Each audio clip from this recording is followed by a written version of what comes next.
C'est bon, ça tourne. Bonjour à toutes et bonjour à tous. Donc, je vous présente Nicolas Lebourg, qui est à ma droite, qui est historien, chercheur, sociologue, spécialiste de l'extrême droite, d'autres sujets politiques.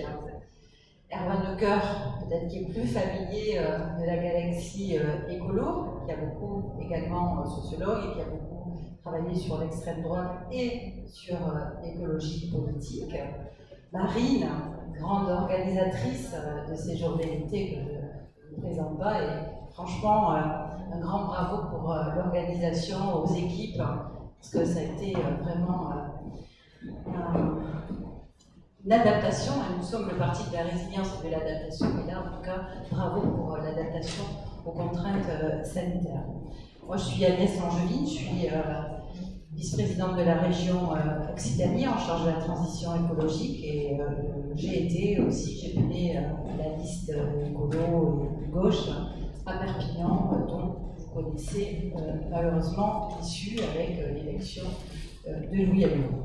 Mais le 28 juin dernier, la victoire des écologistes à Lyon, à Bordeaux, à Grenoble, à Tours, à Besançon, je ne vais pas faire la liste, a signé non seulement une étape majeure pour l'écologie politique en France, mais a aussi tracé finalement une voie de passage pour agir, pour mettre en œuvre de façon très concrète le modèle que nous portons depuis des décennies, un modèle respectueux du vivant, un modèle qui s'enrichit et s'appuie sur des nouvelles formes de solidarité, sur de la coopération, qui génère une économie qui répond aux besoins essentiels et qui a comme boussole vraiment le pouvoir de vivre et le bien-être des populations. Bref, un modèle dont les fondements sont largement débattus, approfondis, travaillés dans ces journées d'été, donc je ne vais pas y revenir.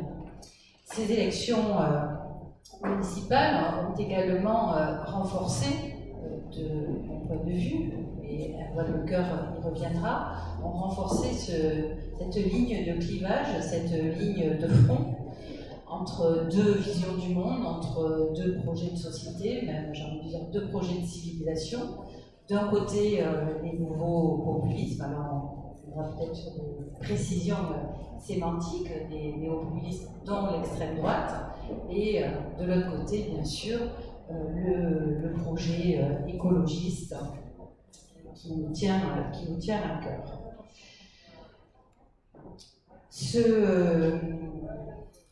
Ces élections, finalement, elles nous ont procuré aussi beaucoup de joie. Enfin, moi, ça a été aussi pour moi très réconfortant, issu d'une période quand même assez émotionnellement et politiquement difficile. Mais en tout cas, je me suis délectée, ressourcée pendant ces journées avec ces témoignages des maires écologistes. Mais pour autant, nous ne pouvons pas faire l'impasse sur ces points noirs. Il y en a quelques-uns sur la carte de France, ces ombres brunes au tableau des municipales. Et je pense qu'il faut prendre le temps d'analyser aussi ce qui se passe là, en termes sociologiques, en termes électoraux, en termes aussi de recomposition aussi de ces forces politiques, que ce soit cette bande littorale au sud de la France, ou chez toi, Marine, au nord, pour nous outiller, mieux nous forger et pouvoir aller à la reconquête, pas uniquement électorale, mais la reconquête finalement de l'espoir et de pouvoir traduire, amener, accompagner avec des réponses concrètes tous ces citoyens qui se sentent en dehors de ce champ républicain. Ça aussi, c'est un autre débat, parce qu'on est toujours dans le champ républicain. On en parlera aussi tout à l'heure. Donc à Perpignan, puisque c'est la ville bien connue au sud d'Hénin-Beaumont, pour la situer géographiquement. Donc à Perpignan, il y avait, et Nicolas y reviendra, il y avait vraiment en germe tous les ingrédients de cette victoire qui étaient largement annoncés, c'est-à-dire fort taux de précarité, de pauvreté, de chômage, un système clientéliste hérité d'une dynastie de 50 ans, un système clientéliste qui s'appuie sur littéralement de l'assignation à résidence de communautés arrivées à Perpignan et spatialisées dans des quartiers aujourd'hui très dégradés avec du logement indigne dans la ville de Perpignan. Et un espace démocratique complètement atone, pour ne pas dire moribond, et qui finalement a forgé tous les ingrédients de cette victoire, même si, et ça c'est un élément important, le score en tant que tel n'a pas progressé depuis un nombre de voix, depuis l'élection de 2014. Voilà, donc tu reviendras sur l'analyse et ce qui a fait cette victoire. Moi, ce que j'ai envie de questionner, c'est plutôt comment on va sortir, en fait, tirer ce fil de la reconquête, en tout cas du reflux, j'ai envie de dire plutôt de cette marée brune. Est-ce que l'écologie politique, finalement, est ce projet qui nous outille et qui permettra justement de reprendre ce fil de l'espoir, de la confiance, de la vie, qui va stopper ce déconfinement de la haine, parce que c'est ça qui se produit aussi quand le Front National, l'extrême droite, le Rassemblement National arrive au pouvoir. Il y a l'équipe en place et puis il y a tout ce que ça libère dans la vie. Juste avant de passer la parole, c'est intéressant aussi de scruter les premières décisions du maire et de ce conseil municipal. Là, ça fait quelques semaines qu'ils sont installés. La première décision, c'est l'augmentation de 17% des indemnités, à l'inverse de ce qui avait été annoncé, et bien sûr à contre-courant de ce qui a été fait par les élus écologistes. Alors je le cite dans le texte, un dispositif de lutte contre les nuisances et infractions liées à la marginalité. Donc là aussi, donc là aussi, c'est une définition assez subjective de ce qui peut venir troubler l'ordre de l'espace public.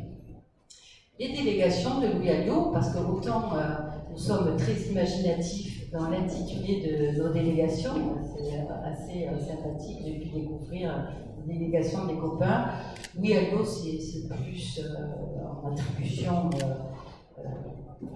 La première, qui met, du coup je vais aller voir sur le site internet, il est dans son champ de délégation les financements européens, ça m'a beaucoup surprise, et c'est même assez cocasse quand on sait qu'il est quand même mis en examen pour détournement de fonds justement au Parlement européen. La police municipale, ça c'est un marqueur beaucoup plus classique, donc il est le chef de la police et de la sécurité, les relations extérieures et les manifestations internationales, la coopération intercommunale, la coopération transfrontalière quand on connaît son lien à la Catalogne, plus son non-lien avec la Catalogne, mais plutôt avec l'Espagne, avec les prises de position qu'il a eues par rapport aux prisonniers politiques catalans, la relation avec les institutions militaires et le centre hospitalier. Bref, ce qui nous occupe à Perpignan, dans l'équipe, c'est comment finalement, non pas de la résistance, mais comment on va réoccuper cet espace d'opposition, comment on va, quel fil on peut tirer pour accompagner, remobiliser, parce que, et ça Marine, ton témoignage sera précieux, et même du soutien parfois et politique et psychologique, c'est comment, parce que ça c'est ce qui me frappe, comment on va retrouver en tout cas rester à la fois vigilant bien sûr, à la fois ne pas se résigner, parce que c'est très facile aussi de se laisser glisser. On le voit, les associations, les acteurs culturels sont dans une forme aussi pas utiliser de mots à côté, mais en tout cas, il n'y a pas eu de choc à Perpignan, il n'y a pas eu de choc, ça n'a pas provoqué de séisme. Et donc, il y a eu une sorte d'accommodation, avec justement une figure de la barbarie qui est assez masquée, somme toute, en tout cas qui n'est pas perçue, et comme à Béziers, qui peut aboutir à une réélection de maréchal avec des scores de 70%. Donc, Marine, je sais et je salue vraiment ton énergie, ta résistance aussi, parce que c'est dur d'être dans l'opposition municipale à l'extrême droite. On voit les attaques dont tu es l'objet, avec aussi ta famille. Voilà. C'est comment et par quel bout prendre ce fil en tout cas de la reconquête de cet espace pour des projets, surtout pour la jeunesse perpignanaise. Donc Nicolas, peut-être tu vas nous dresser, parce que c'est intéressant aussi d'analyser dans le détail comment et sur quoi ces victoires s'appuient, et avec quelles alliances politiques, mais idéologiques aussi, ces victoires sont quand même possibles. Je te remercie Agnès, je vous remercie tous d'être là, je te remercie Marine pour l'organisation. Je me doute qu'effectivement cette période c'est un peu délicat. Alors, parler de l'extrême droite, ça demande toujours d'abord, on va parler effectivement du cas de Perpignan, d'une majorité électorale, comment on construit une majorité électorale d'extrême droite, mais on va aussi voir ça à l'échelle transnationale, c'est quelque chose normalement qui vous intéresse. Mais il faut toujours partir de l'histoire, il faut toujours partir des mots quand on parle de l'extrême droite, parce que c'est un mot piégé que chacun peut utiliser un peu dans son sens. L'extrême droite, c'est une expression qui apparaît en France, en français, dans les années 1820 à peu près. Donc largement avant Vichy, largement avant le fascisme, largement avant le nazisme. Ça ne se limite pas, cette question n'est pas limitée à la question des dictatures d'extrême droite et des États d'extrême droite du XXe siècle. Et c'est la question centrale si on veut comprendre les choses. Ces questions-là, c'est les questions de la radicalité politique de l'extrême droite radicale. L'extrême droite radicale, c'est celle qui débarrasser l'homme de tout ce qui est libéralisme issu du 19e, et cette extrême droite radicale, dont le fascisme, le nazisme sont les cas les plus connus, ça apparaît après la Première Guerre mondiale. Okay, c'est d'autant plus compliqué que depuis 2004, les attentats de Madrid, on parle de radicalité pour les phénomènes idéologiques violents, donc les mots sont piégés là depuis 2004, et sachant qu'à côté de ça, vous pouvez être de l'extrême droite radicale et idéologique, vous pouvez vouloir un homme nouveau, mais quelqu'un de parfaitement calme, qui se contente de lire des bouquins, qui n'est pas du tout violent, qui n'est pas de l'ultra-droite, selon une expression d'origine policière qui est rentrée dans le discours commun depuis 2012. La radicalité, si on veut la définir en fait, on peut se pencher sur la loi du 10 janvier 36, tout ce qui est redissolution, c'est ça la radicalité donnée par la norme juridique. Voilà, ça juste quelques aspects au niveau du langage. Cette radicalité politique, la radicalité au sens de l'extrême droite radicale, c'est ce qui est foncièrement en déclin au niveau électoral en Europe. On l'a vu aux dernières élections européennes, en Allemagne, le NPD a perdu son unique eurodéputé, en Grèce, Obdoré a perdu la moitié de ses électeurs. Quand on prend l'offre politique en France, on avait 3 listes d'extrême droite aux européennes, il y a de quoi faire son bonheur. Si on regarde une ville comme Perpignan, la liste qui avait été initiée par M. Renaud Camus, qui s'appelait la ligne claire, donc là sur la thématique d'opposition au grand remplacement, sur une ville comme Perpignan, elle fait 0 voix. La liste de la dissidence française, une liste ouverte au néo-fasciste, elle fait 7 voix. Et par contre, le Front National arrive en premier, ce qui vous montre ô combien comment le vote d'extrême droite n'est pas un vote de colère, mais un vote performatif, rationalisé, où on peut choisir l'offre la mieux disante, la plus cohérente, la plus porteuse sur le marché politique.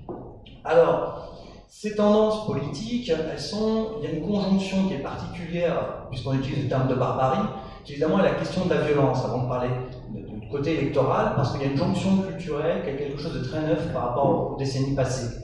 C'est-à-dire, qu'est-ce qui se passe? Il y a eu un rapport de l'ONU, là, en avril, disant que les violences d'extrême droite à l'échelle mondiale ont augmenté de 320% dans les 5 dernières années.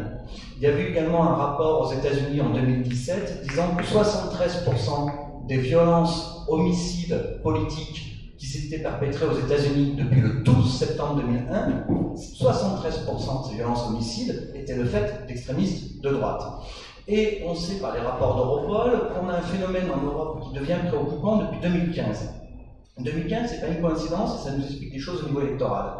2015, c'est la conjonction entre les attentats en France et la crise des réfugiés, avec la question de l'accueil en Allemagne, etc.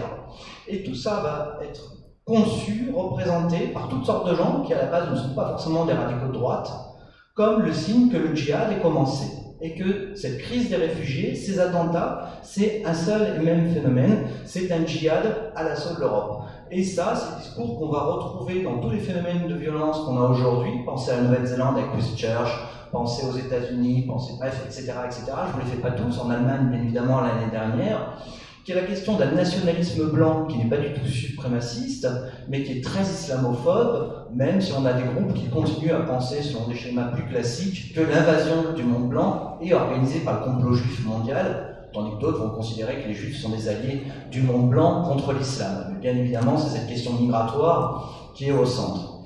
Et là où ça fait une grande différence sur les questions de violence par rapport à la question électorale, c'est que cette violence qui s'exprime, elle correspond aussi à des idées de mainstream, des idées qu'on retrouve absolument partout, sur cette idée effectivement d'une pression ethnique devenue insupportable, d'une invasion migratoire, et qui sont le cœur idéologique aujourd'hui, très largement, du vote pour l'extrême droite, cette question ethnique. La question telle qu'on pouvait, on a beaucoup répété à gauche depuis les années 1980, on n'est plus dans du racisme ethnique, on est dans du racisme culturel. Je crois qu'aujourd'hui, il n'y a personne de raisonnable qui peut rester à cette problématique-là, se rendre compte que la dimension ethnique est restée tout à fait importante. Et ça fait quelque chose de tout à fait neuf, parce qu'en France, on a vu une vague de violence, par exemple d'extrême droite, à la fin des années 70. 79-80, vous avez 50 attentats à l'explosif faits par des militants néo-nazis. Mais qu'est-ce qu'ils visent? Ils visent essentiellement des magasins tenus par des juifs. Dans la France de 79-80, personne ne demande qu'on fasse sauter des magasins tenus par des juifs. Tout le monde s'en fout, il n'y a pas une demande sociale pour ça. Lorsqu'il y a eu un sondage fait par l'IFOP après l'attentat de Magnanville pour demander aux gens qu'est-ce que vous penseriez d'actions de violence, de représailles après un attentat djihadiste, on voyait qu'on avait un petit 30% de gens qui considéraient que ça serait compréhensible et que ce pourcentage-là était aussi tout à fait fort dans les CSP+, chez les gens qui gagnent de l'argent, qui sont normalement évidemment un socle démocratique. Et alors ça, c'est une des questions importantes aujourd'hui au niveau électoral, c'est comment construire avec cette question des CSP+. C'est la question qui est difficile, parce que si vous regardez là aussi les élections qui ont lieu en Europe en 2019, partout en Europe, que ce soit en Hongrie, que ce soit en Allemagne avec l'AfD, que ce soit en France, etc., etc. La question italienne est aussi intéressante. Le socle électoral aujourd'hui des extrêmes droites en Europe, c'est les classes populaires. C'est les jeunes hommes peu diplômés des classes populaires, avec une sociologie électorale, une géographie sociale. Quand on voit les Länder de l'Est en Allemagne votent pour l'AfD, qui très clairement vous dit vous votez pour l'extrême droite parce que vous ressentez votre déclassement social personnel, vous le ressentez en osmose avec le déclassement de votre nation. Ça vous paraît aller ensemble. Mon déclassement et le déclassement de ma communauté, de mon peuple, de ma race, etc. sont une seule et même chose. Or, bien évidemment, avec cette structure sociale-là, c'est assez compliqué de prendre le pouvoir, surtout dans un pays comme la France, où l'élection reine, c'est la présidentielle, une élection à 2 tours. C'est pas pour rien que le Front National fait des cartons aux élections européennes, une élection à 1 tour. Et vous vous rappelez comment en 2015, il a fait de très beaux scores au régional au premier tour, mais pas en second. Pourquoi? Parce qu'il y a cette perte dans les catégories plus diplômées, plus argentées. Aux européennes, la liste du Front National fait 1/3 des voix chez les gens qui gagnent moins de 1 300 €. La République En Marche, il fait 11% des voix. Il y a vraiment une répartition sociale du vote. Le marché électoral, ça va et on finance. Avec votre intégration socio-économique à la mondialisation. Alors, résultat, Marine Le Pen et Florian Philippot, en France, avaient essayé de sortir de ce problème-là en construisant une ligne politique qui soit une ligne de souverainisme intégral. De dire, quel que soit le problème, que votre problème soit culturel, islamisation de l'Europe, que votre problème soit socio-économique, et on revient à l'immigration, dans tout domaine, la réponse, c'est la souveraineté, et le problème, c'est la transnationalisation, c'est la postmodernité, etc. Cette offre-là était beaucoup plus cohérente idéologiquement que ce qu'avait fait le Front National jusque-là. Le Front National n'était pas un parti souverainiste. Quand vous lisez l'organe du Front National dans les années 80, on vous défend la monnaie commune européenne, on défend le projet de l'Écu. Jean-Marie Le Pen était tout à fait pour, au départ. Après Maastricht, vous avez un changement. Mais à la base, c'est pas un parti souverainiste. Ils ont essayé de faire ça. Ça a fait une offre politique très cohérente, très forte pour les premiers tours, et ils sont rétablis systématiquement au second tour. Il faut bien voir que Marine Le Pen, quand elle se présente aux élections présidentielles, n'est jamais arrivée à retrouver le taux de support dans ce qu'on appelle, j'aime pas l'expression, les professions intellectuelles, donc les enseignants, les journalistes, etc., qu'avait Jean-Marie Le Pen en 1988. les professions dites intellectuelles votaient plus pour Jean-Marie Le Pen qu'elles ne votent pour Marine Le Pen. Parce qu'il y a un problème de crédibilité majeur chez elle, et un problème de structure de l'offre politique sur la question, en particulier européenne, et sur la question de l'euro. Ça nous amène à la construction d'une victoire politique. Pourquoi Louis Alliot a pu prendre Perpignan, ville de plus de 100 000 habitants, première ville de plus de 100 000 habitants, vous le savez, depuis Toulon, ainsi à passer au Rassemblement national. Louis Alliot, d'abord, ça a été un des moteurs de la dédiabolisation. Moi, je préfère parler de stratégie de normalisation. Ça a été un des moteurs, donc il est à l'aise dans le rôle. Mais il a été sur une ligne qui n'était pas la ligne de Marine Le Pen.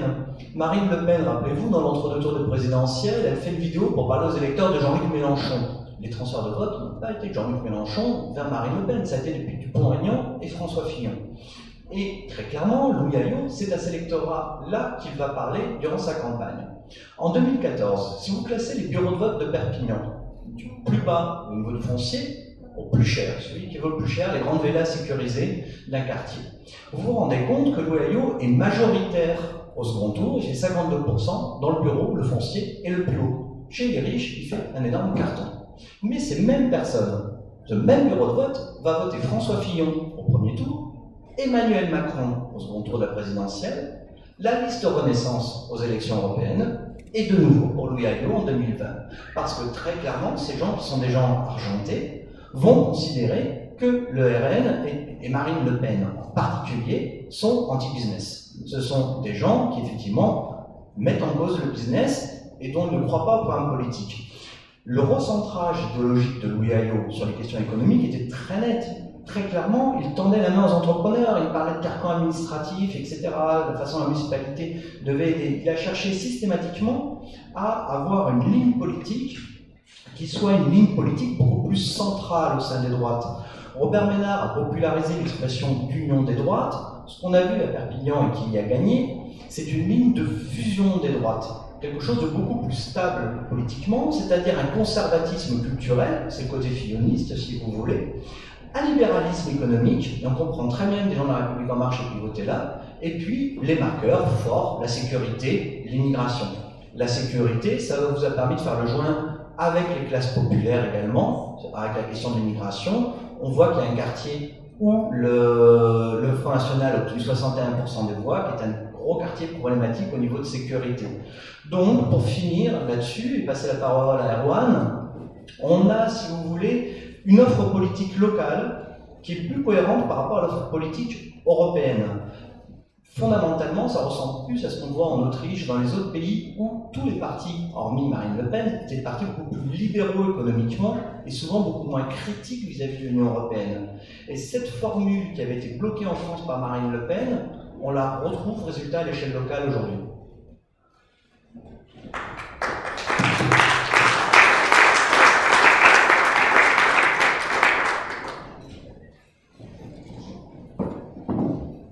Merci Nicolas, merci Agnès et Marine de m'avoir invité à parler de ce sujet. Je rappelais à Marine que c'était le thème écologie barbarie. C'était un peu à la moitié une blague qu'on se faisait à quelques-uns dans les années, fin des années 90, sur l'idée qu'il faudrait écrire ce livre. Il faudrait écrire un livre sur écologie barbarie, puisque désormais, il ne s'agit plus d'écologie de barbarie, de socialisme de barbarie, comme l'avaient explicité nos ancêtres. Mais à notre sens, l'écologie a remplacé le socialisme comme vision du monde. Et je vais renchérir sur ce qui vient d'être dit. J'ai travaillé sur la question du Front National pendant quelques années, depuis la fin des années 90 justement, une thèse en 2002 entre les deux tours. Et dans ce que vient de dire Nicolas, ce qu'il nous rappelle, c'est cette forme de barbarie, dont le Front National n'est qu'un des aspects, un des visages. Il y en a bien d'autres, et je vais y venir rapidement. Mais ce visage-là, qui aujourd'hui a pris le pouvoir dans les 5 plus grands pays du monde, il faut quand même se rendre compte que, oui, certes, on a gagné des municipalités, les écolos, c'est bien gentil, mais l'Inde, la Chine, la Russie, le Brésil, les États-Unis, la Turquie, l'Italie, il n'y a pas très longtemps, l'Autriche, il n'y a pas très longtemps, sont quand même des pays qui sont, sinon menacés, pris et tenus par une extrême droite fascistoïde. Je parle de l'Inde particulièrement, qui se réclame du fascisme et notamment du nazisme, extrêmement dure, extrêmement forte. Et le fascisme, pour moi, en Inde, en Russie, aux États-Unis, au Brésil, c'est aussi l'initial, le début du fascisme, c'est-à-dire le fait qu'il y a, tu l'as rappelé, une remontée de la violence politique sous la forme de groupes de jeunes hommes qui vont à un moment donné, parce qu'ils ne sont pas d'accord avec vous, venir casser un endroit, venir menacer les gens, venir faire rentrer dans la politique une violence politique extrême qui avait disparu depuis les années 70, en tout cas dans nos pays. Et ça, en Inde, c'est le cas. En Russie, c'est le cas. Aux États-Unis aussi, et dans plusieurs pays du monde. Et je ne vous parle même pas de la Turquie. Il se trouve que j'ai vécu un peu en Turquie et en Inde. Les amis que j'y ai encore sont en train de partir, parce qu'ils ne peuvent plus vivre, tout simplement. Il y a donc bien là une forme de barbarie qui rejoint celle que Castoriadis et ses amis avaient mis en exergue dans Socialisme ou barbarie. Eux, à l'époque, l'idée c'était aussi les totalitarismes. Si vous vous souvenez rapidement, il y avait cette problématique particulière au socialisme, mais en gros au XVIIIe, XIXe siècle, de dire mais comment se fait-il que le socialisme qui gagne, qui réussit à prendre le pouvoir, puisse devenir éventuellement une forme de barbarie, à savoir le régime évidemment stalinien. Donc cette idée d'écologie ou barbarie qui fonde un petit peu mes engagements intellectuels, une thèse sur l'extrême droite, le Front National, pour tenter d'expliquer ce qui marche, ce qui fait qu'on vote Le Pen à la fin du XXe siècle. Donc je suis allé chercher du côté de la propaganda fidéo, propagation d'une foi, et donc de la communication politique, et donc du religieux, et donc de l'utilisation des symboles religieux, Jeanne d'Arc, Charles Martel, etc., pour la France, mais ailleurs aussi. En Inde, vous pouvez le voir évidemment, l'utilisation de la symbolique religieuse dans le domaine du politique.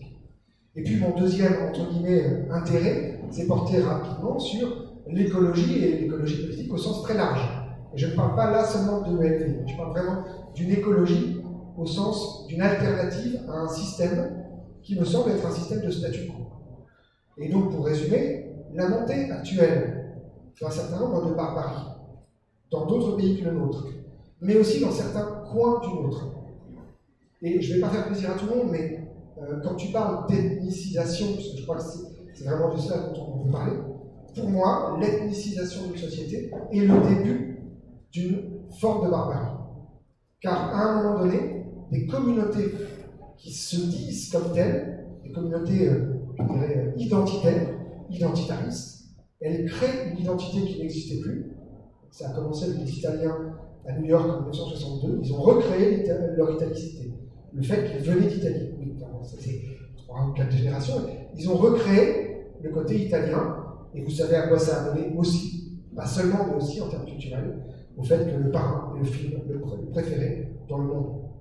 Et que cette mafia italienne, qui aujourd'hui a permis à Trump de gouverner, qui tient encore beaucoup de choses en Italie, aux États-Unis et en Italie aussi, a, sous couvert d'identité, pu redévelopper un certain nombre de ses activités mafieuses, politiques, économiques, etc., etc. Donc on a là un mélange qui me semble former cette nouvelle barbarie, qui n'est plus seulement il y a l'extrême droite. Et Jean-Marie Le Pen avait des acquaintances avec le milieu marseillais, par exemple, à tel point que l'anecdote raconte que Bruno Maigret, lors de la scission, avait embauché 10 gardes du corps pour essayer de ne pas se faire buter à l'époque, parce que Jean-Marie Le Pen aurait mis un contrat sur sa tête. Il y a aussi ça de ce côté-là. Vous connaissez peut-être, on a parlé de Toulon, hein, l'affaire Arex, l'affaire de l'assassinat d'une députée du Front National de droite par les milieux mafieux de droite à coquiner avec la mafia locale, à savoir italo-corse, puis plus tard la mafia locale, à savoir de plus en plus russe, d'origine russe, et en fait de plus en plus il y a des mafias là-bas qui se sont installées, qui ont pris la place d'autres. Je parle depuis Grenoble, hein, où on a le plus fort taux de mafieux au mètre carré par nombre d'habitants. Je ne donne le absolument à personne. Voilà, on a aussi cette barbarie-là qui monte. On a la barbarie qui est, en effet, comme expliqué par Nicolas, la barbarie en politique, la vision du monde coupée en deux avec le nous et le eux, qui me semble être une forme de barbarie à terme, parce qu'au fond du fond, on en revient à la guerre en gros, des grands peuples, le peuple des forêts contre le peuple des déserts, les fameux Sémites contre les fameux Ariens, vous connaissez bien peut-être un peu l'histoire. On en revient à ça, on en revient à Tolkien et le Seigneur des Anneaux, culturellement. On en revient aux séries comme Viking, on en revient à Game of Thrones, on en revient à toute cette sous-culture qui devient majoritaire, extrêmement majoritaire, et qui nous présente au monde comme un monde de sang, de pleurs, de désastres, et sur lequel il va falloir reconstruire. Et j'en viens à l'écologie.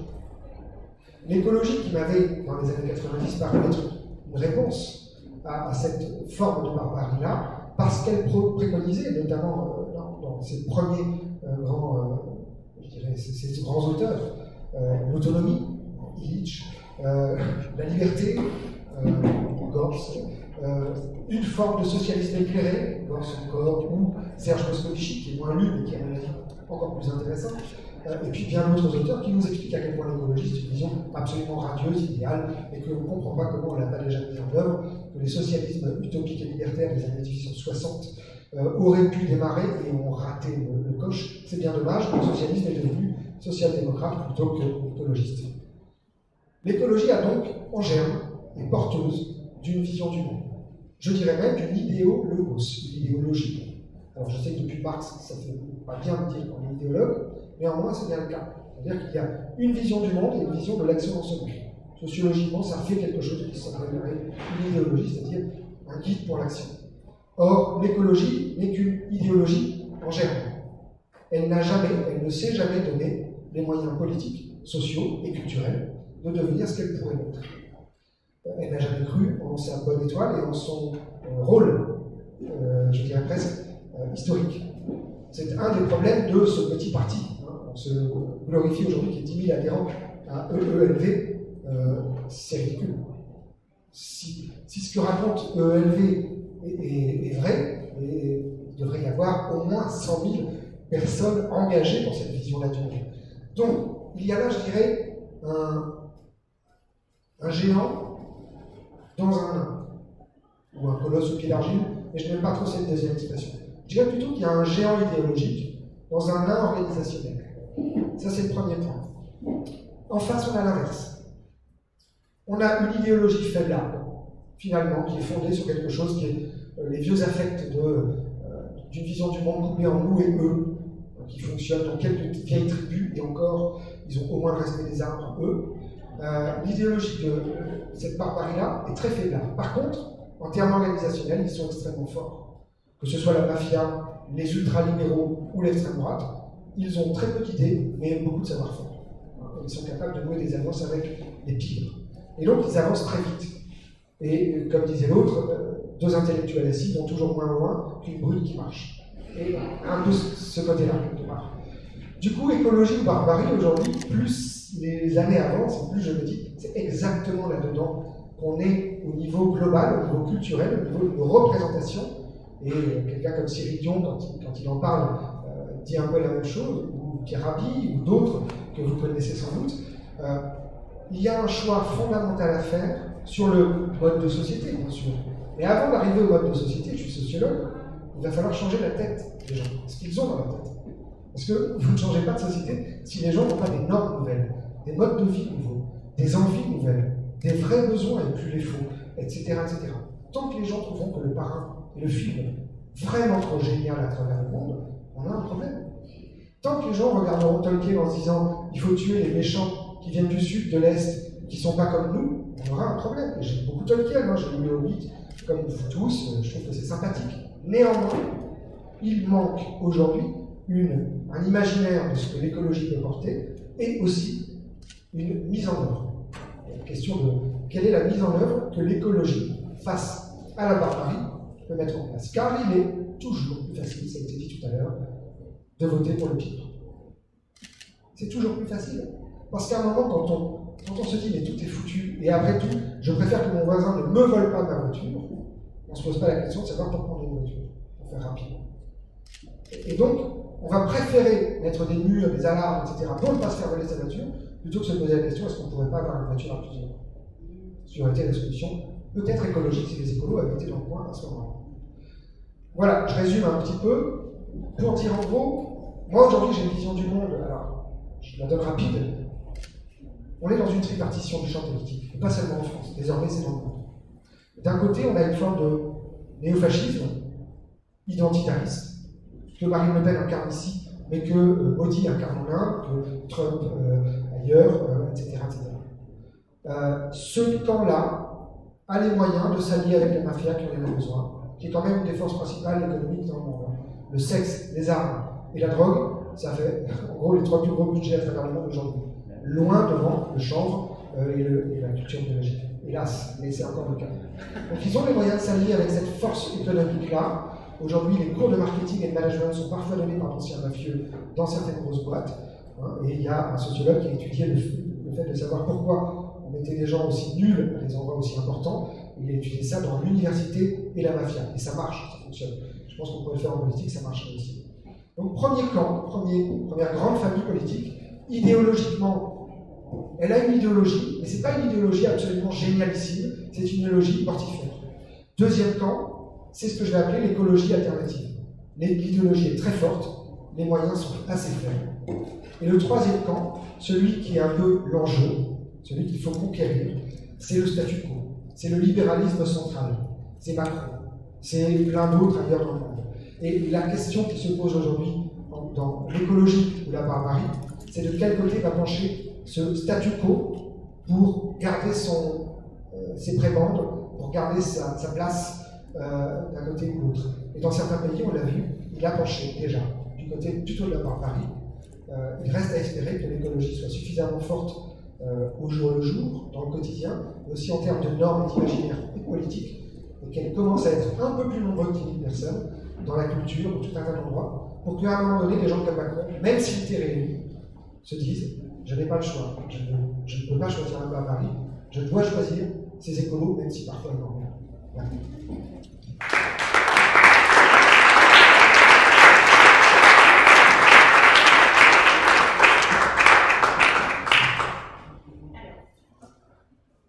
Ça marche.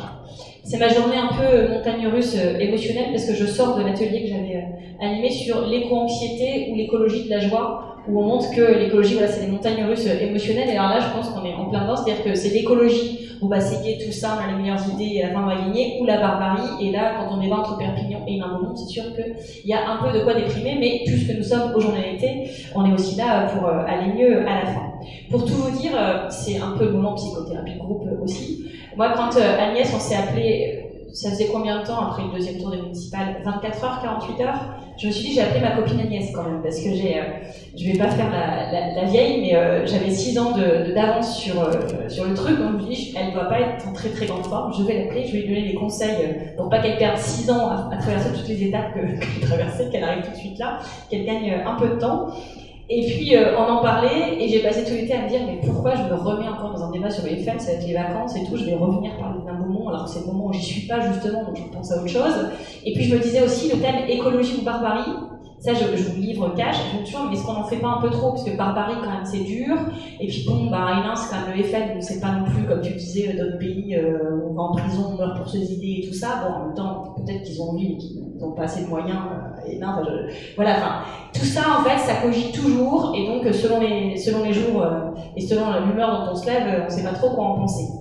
Je vous dis ça parce que à Hénin-Beaumont, c'est le Front National chantant, c'est le Front National des fêtes champêtres. D'ailleurs, j'étais encore à une fête champêtre le 14 juillet et je serai à une fête champêtre le week-end prochain, car ne laissons pas le terrain, puis c'est quand même là où j'habite, donc je vais quand même, quand il y a des fêtes, j'y vais, parce que j'ai des enfants, j'ai une famille, j'ai des amis et j'ai envie aussi de partager ça avec eux. Mais voilà, c'est le Front National qui, dans cette vitrine qui doit être bien lustrée, a décidé de montrer qu'en fait, le FN New Age était sympa.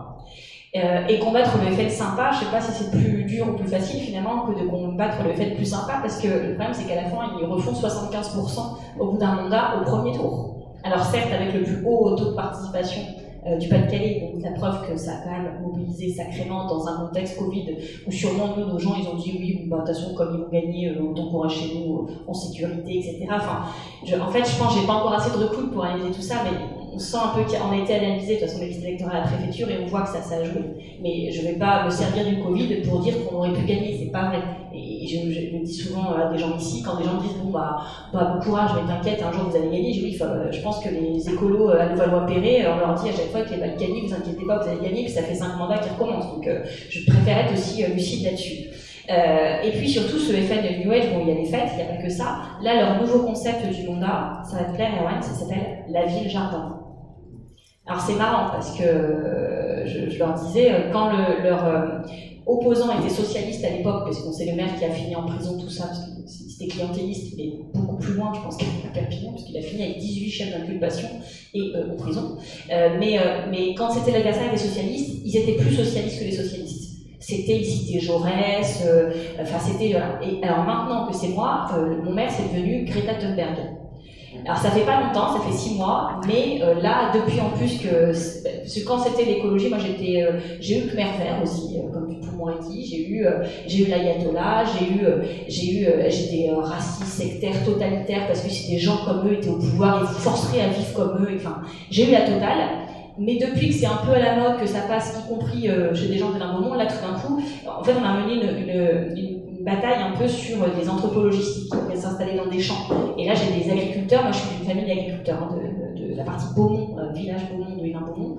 Enfin c'est plutôt FNSEA et tout ça, mais ils sont venus me voir en disant c'est vous là qui vous disiez l'artificialisation des sols, tout ça, ça fait longtemps que vous en parlez, bah là en fait c'est en train de nous arriver à nous, parce qu'on a vu il y a un permis de construire dans notre champ et tout ça, et c'est pour faire des anthropologistiques, il y en a déjà en face, on s'est déjà fait avoir, et c'est marrant parce que c'est des agriculteurs qui viennent chercher des écolos pour combattre un projet qui est pas tout à fait de la mairie, mais quand même qu'ils ont cautionné, mais ils disent que c'est pas eux, mais en fait c'est eux. Donc finalement, comme on a monté la bataille, ils le font pas.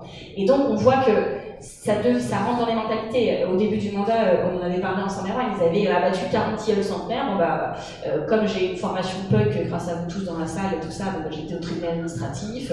Je pensais que ça passerait jamais. 24 heures après, j'étais convoquée. J'avais pas d'avocat, j'ai été plaidée moi-même. Et puis paf, référé suspension, je gagne. Ils doivent arrêter l'abattage, les 40 tilleuls. Et du coup, bah depuis, voilà. Il s'est mis à planter les arbres. Il a compris que ça n'avait pas été très bon. Et comme on peut leur laisser ça quand même sur le plan stratégique et de la com, ils sont excellents. D'ailleurs, souvent, c'est que ça, c'est le problème. Donc, ils font. Et donc, maintenant, ils plantent des arbres. Donc, ils plantent de plus en plus d'arbres, etc. C'est Jean Giono, c'est Greta Thunberg plus Jean Giono. Et le programme, c'est la ville-jardin, pour que ce soit vert et tout ça. Donc, ça, c'est très très dur à combattre. Parce que vous êtes écolo, vous ne devez pas dire je suis contre le jardin. J'ai beaucoup aimé d'ailleurs Pierre-Evry qui disait, le nouveau maire de Bordeaux, qui disait j'ai souvent été comme ça, mon maire, soit prenait ce que je disais, soit disait mais vous critiquez, mais qu'est-ce que vous feriez? Et je lui disais moi je suis pas là pour vous inspirer, je suis là pour vous remplacer. Donc je pense que je vais m'inspirer de ça pour la suite. Mais voilà, donc il y a la vie de jardin, il y a des fêtes, il y a tout ça, c'est assez difficile. Mais il y a quand même la violence.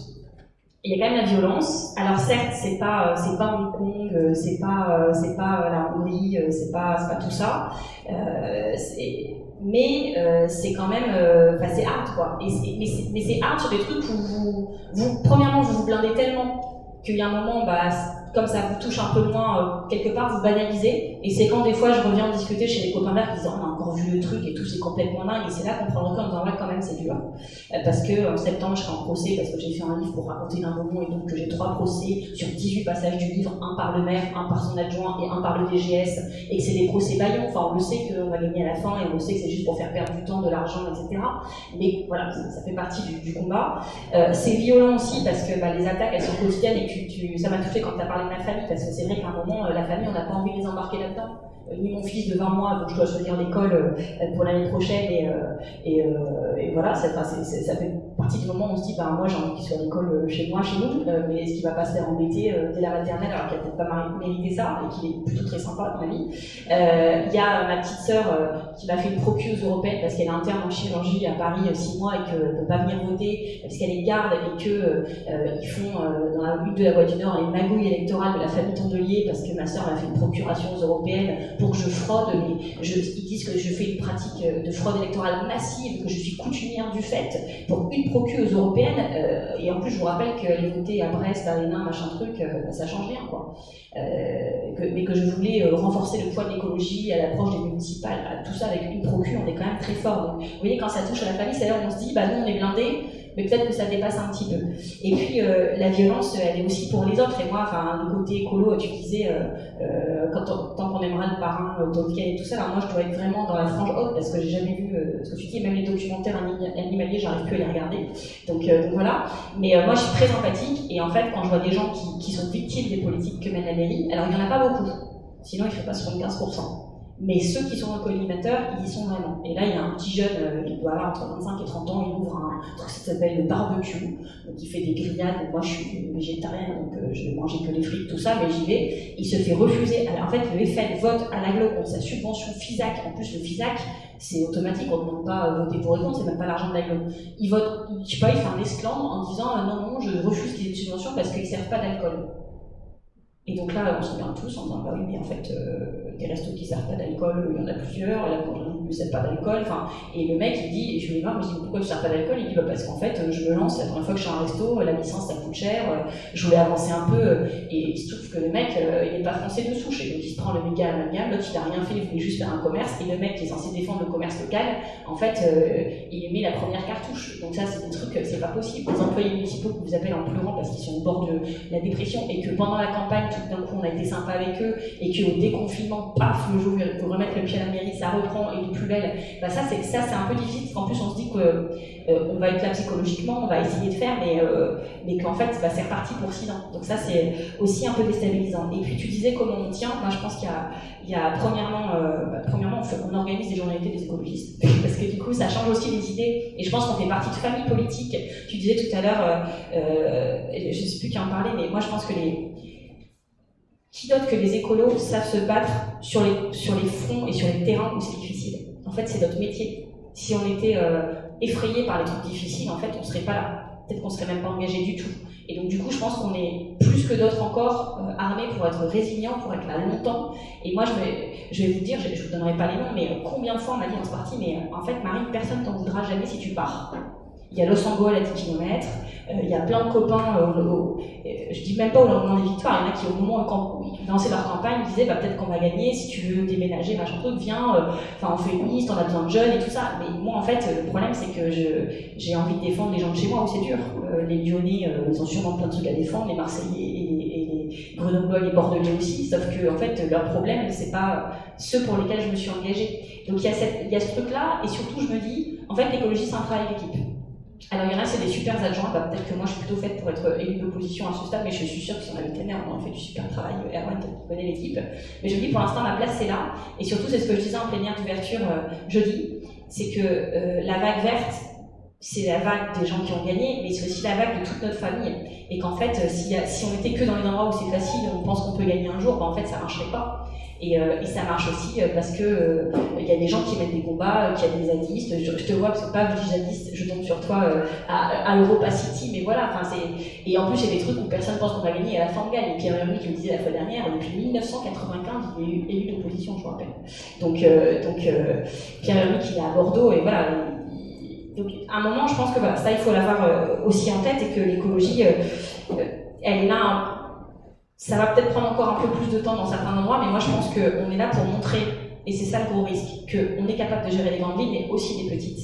Et surtout, à mon avis, l'écologie de barbarie, il n'y a pas, on va faire l'écologie dans les grandes villes, dans les cœurs de ville, là où les gens sont prêts pour nos idées révolutionnaires, et puis les autres, vous voulez rester dans l'ombre, vous savez quoi, restez-y, et puis bon courage. Je pense que c'est ça qu'on doit montrer aussi, c'est qu'on n'abandonne pas les terrains difficiles, parce qu'en fait, tout le monde a droit à l'écologie. Et ça, je pense que c'est aussi notre mission, c'est ce que j'avais dit, les premières réunions politiques à la sortie des municipales, on était super contents et tout ça, et franchement, ces images, Agnès, elles nous ont quand même fait chaud, très très chaud au cœur. Mais il y a une urgence à se dire que on ne doit pas s'illustrer juste dans les grandes villes. Et c'est plus dur parce que, vous voyez, en plénière d'ouverture, on m'a dit, vous avez mis beaucoup trop de maires et tout ça, mais moi, je voulais qu'il y ait ceux que vous connaissez pas. Je voulais qu'on sache que Vinciane Faber, dans son village de 300 habitants du Nord, elle fait aussi de l'écologie. Parce qu'en fait, ceux-là, on les verra pas trop dans les médias, mais nous, il faut qu'on en parle. Parce que sinon, la conséquence, on va vraiment accentuer le clivage de la France qui va bien et de la France qui va mal. Et bien la France, elle ira encore mieux parce qu'elle aura des maires écolos, et la France qui va mal, elle ira encore plus mal parce que elle a des maires qui vont leur faire des trucs classiques, qui vont pas marcher, qui vont accentuer les clivages. Et surtout, dans ce pays, et de ce côté, on fait souvent le truc de, c'est Macron qui m'enseigne, il y a Macron, et puis il y a le Front National, puis au milieu, il y a Thierry des Bermudes, les autres, on s'en fout. Moi, je pense qu'en fait, il y a la France, et les politiques qui divisent. Et pour moi, les politiques de Macron, elles divisent les politiques du Front National aussi. Et nous, on est des politiques réconciliatrices. Je vous renvoie à l'atelier qu'on vient d'animer, parce que sur l'écologie de la joie, c'est ça à la fin. C'est que l'écologie, c'est le truc, même si c'est ce qu'on dit, c'est dur et tout ça, à la fin, c'est le truc qui crée des liens entre les gens, qui crée des solutions ensemble. Et je pense que c'est pour ça aussi qu'on doit se battre. Donc voilà, tu me montres un autre salut. tombe bien parce que j'ai bientôt fini. Mais voilà, je voulais juste vous dire ça, je voulais vous dire merci à toutes et tous parce que sans des gens comme vous, Agnès et moi, en fait, je ne veux pas dire qu'on aurait déménagé, mais peut-être qu'on aurait arrêté la politique depuis longtemps. Et surtout, j'espère que vous ne serez pas amenés à vivre ce qu'on vit dans les années qui viennent, parce que le but, c'est que plutôt vous soyez des futurs Éric Piolle, Pierre Yonville, Jeanne Barcélian et Lénore mon conduit. Mais vous dire que pendant qu'on espère que dans ces villes-là, il y aura plein de trucs chouettes, on va se battre pour que dans les nôtres, ce soit pas trop terrible. N'est-ce pas, Agnès? Et puis, Erwan, on a un livre à écrire, Écologie pour Paris. On se voit à la sortie. Merci tout le monde. Merci.